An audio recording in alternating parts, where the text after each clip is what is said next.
Eddie, the rematch, Johnny Fisher, Dave Allen. I mean, it was nice and respectful up there, but I feel like it's simmering quite nicely. I just said, like, I was trying my best, and then you just kind of realise they're two really likeable, honest blokes, and they're just, you know, I think the key to this fight is you know what you're going to get, which is value for money. Two honest fighters giving absolutely everything, and a really good domestic heavyweight fight. You saw that in the first fight. You know, there is narrative here, there is controversy here, I guess, but I don't know what's going to happen. I'll just know the atmosphere is going to be unbelievable, and you're going to see a great fight. Definitely. I didn't think Mark Tibbs was going to be the loudest person on that top table today. We always talk like in the office. Mark's brilliant at presser because he does like rhymes. He goes, he's going to rock him and pop him and sock him and dock him, and but the fucking money was brilliant. And he came up to me after, he went, sorry about that. I went, no, I loved it. More of that, please, Tibbsy. Definitely as well. And then I want to move on to June the 21st. I mean, Peter McGrail, Shabazz Masoud, excellent fight, and then Galal Yafai returns.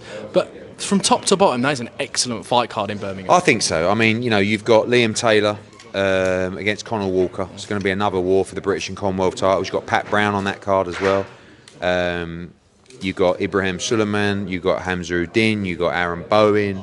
Probably missed one off as well, and it's just a great fight card. For me, McGrail Masoud's one of the best fights that can be made in British boxing, and there seems to be, you know, even with this, and I know it's not domestic, but Fabio against Hearn as well, it just seems to be that fighters are willing to take a little bit more risk at the moment.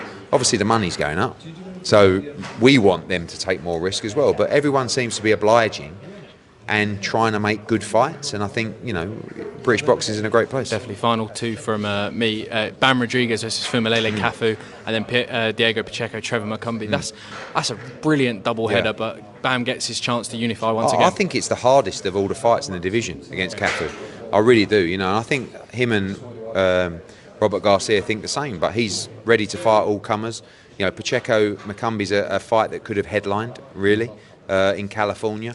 And we're taking it to the Star at Frisco, and it's a big building, but we're very confident we do a great number there. And they're two of our most important fighters in the US, of course, with Jaron Ennis and many others, and it's a great card, July 19th.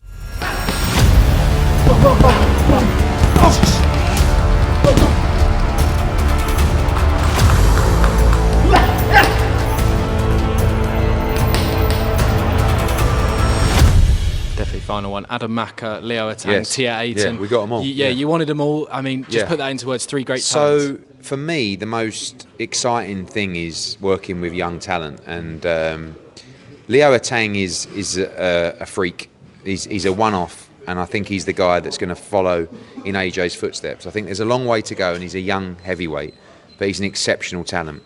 Adam Maka's really exciting. Huge puncher, tremendous amateur, and Tia Ayton is probably, is the best young female fighter I've ever seen. And if you go on YouTube and you start looking into the history of Tia Ayton, you start to realise that this girl has been fighting since she was like 7, 8 years old. I watched, someone sent me an MMA fight between her and this other girl called Sophie somebody, right? They were like, I don't know how old they were. They can't have been older than 10. And they were grappling, kickboxing, I mean, I've never seen anything like it. And then you look at her kickbox. I mean, really, the reality is she could probably go UFC and become a massive star. But she is a fierce fighter, as is Adam Maka and Leo Atang. And those three, I looked at those three for a long time. And we don't normally sign fighters that young. But for me, we got all of them. We know that everybody. Tia probably went a little bit under the radar because I think it's women's boxing. She's 21-0 as an amateur, but you know, I know she's been sparring. I watched her in a World Under-19s, and she's stopping everybody. She's a huge puncher, and all three of them, if they work hard, we'll give them every opportunity, and they will be massive stars. For sure. Cheers, Eddie. Thank you.